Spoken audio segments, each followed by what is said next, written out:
Assalamualaikum warahmatullahi wabarakatuh. Perkenalkan, nama saya Doli Arnas. Saya berasal dari Desa Huraba. Saya adalah mahasiswa Stain Mandailing Natal, Prodi Hukum Keluarga Islam.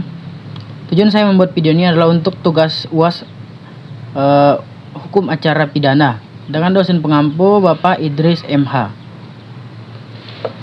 Materi yang akan saya presentasikan dalam video ini adalah penuntutan dan dakwaan. Poin pertama, pengertian penuntutan. Penuntutan adalah tindakan penuntut umum atau jaksa yang melimpahkan perkara pidana ke pengadilan agar diperiksa dan diputus oleh hakim. Penuntutan menjadi penghubung antara tahap penyidikan dan persidangan. Tujuan penuntutan yaitu memastikan terdapat alasan dan bukti yang cukup untuk membawa perkara ke pengadilan. Menegakkan hukum secara adil dan objektif. Jenis-jenis penuntutan ada 3. Yang pertama penuntutan biasa, yang kedua penuntutan singkat, yang ketiga penuntutan cepat. Asas penuntutan. Yang pertama asas legalitas, yaitu jaksa wajib menuntut setiap tindak pidana yang memenuhi syarat hukum. Yang kedua asas oportunitas, yaitu jaksa agung dapat mengesampingkan perkara demi kepentingan umum. Poin ketiga, kewenangan penuntut umum. Yang pertama menerima dan memeriksa berkas perkara. Selanjutnya melakukan pra penuntutan. Selanjutnya menyusun surat dakwaan dan melimpahkan perkara ke pengadilan, melakukan penuntutan, menutup perkara demi kepentingan hukum, melaksanakan penetapan hakim. Poin keempat, alasan penting penghentian penuntutan. Ada alasan penuntutan dapat dihentikan apabila yang pertama bukti tidak cukup, yang kedua peristiwa bukan tindak pidana, yang terakhir perkara ditutup demi hukum. Selain itu, penuntutan juga harus dihapus karena sudah ada putusan tetap, terakhir terdakwa meninggal dunia, kadaluarsa, yang terakhir penyelesaian di luar pengadilan.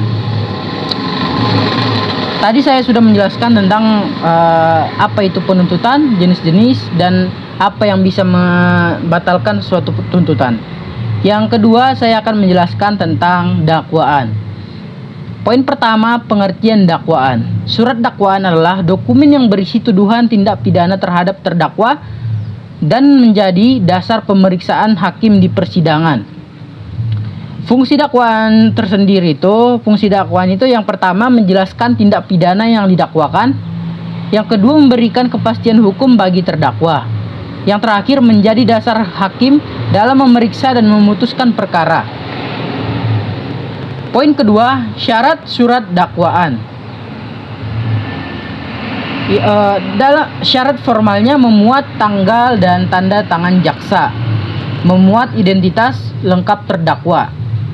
Sedangkan syarat materialnya berisi uraian tindak pidana yang harus jelas, cermat, dan lengkap. Yang kedua memuat waktu dan tempat kejadian perkara. Jika syarat material tidak terpenuhi, surat dakwaan dapat batal demi hukum. Poin ketiga, jenis-jenis surat dakwaan.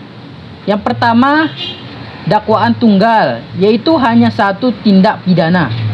Yang kedua, dakwaan alternatif, yaitu beberapa pilihan dakwaan. Hakim memilih yang terbukti. Yang ketiga, dakwaan subsidiar, yaitu disusun bertingkat dari yang terberat hingga yang teringan.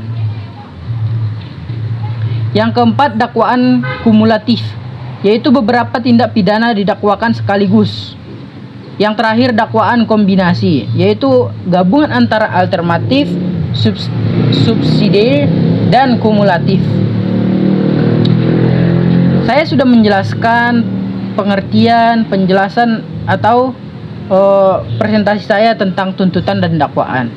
Yang dapat kita simpulkan di sini adalah penuntutan adalah kewenangan jaksa untuk membawa perkara pidana ke pengadilan. Sedangkan dakwaan adalah dasar hukum yang digunakan hakim untuk memeriksa perkara.